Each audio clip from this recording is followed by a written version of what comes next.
And you think people give a shit, people with high-paid jobs? Think again. I was at the hospital and saw a guy for 2 weeks, unconscious, lying there. 2 weeks. All the psychiatrists, all the doctors, and the staff and everything, not one person gave a shit about him. For 2 weeks, he was unconscious, lying stiff in the hospital. And then my son was only a couple of weeks old, and they gave him an injection. He was dying in my arms. The ambulance service said, we're not no effing taxi cab service, so piss off. And he nearly died. And the doctors were laughing and laughing and laughing and laughing. And my son was that close from death, only a baby.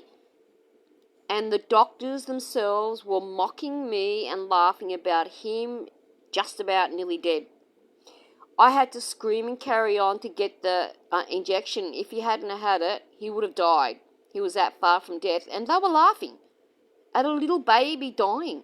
So not only do they kill anything, even a little baby's just a joke to these doctors and the public.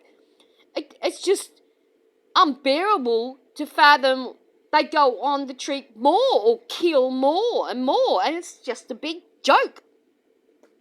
This is the public healthcare system, how they take everything as a joke.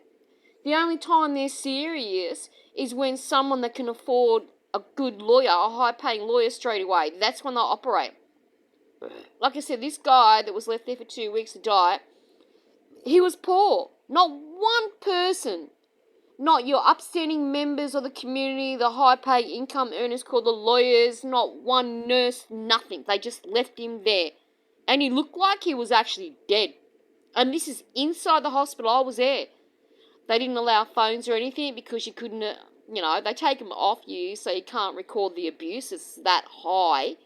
So that's why they ban people from filming, because the abuse is so horrific that they stop phones going on in there so they're not recorded. That's pretty disgusting, how a poor person is basically kicked in the gut, dumped out on the street, murdered. And I've met that many people on public transport, which is a poor part of society, and nearly all poor people have life-threatening medical illnesses or are dying. And it's always women, it's always single, it's always on the pension. There's that many young people that are telling me their mother is now brain dead or dead because of the public health care doctors. And what's the government doing? They're allowing them to go back and kill again and kill again and kill again and kill again and kill again and kill again. To me, they should be executed.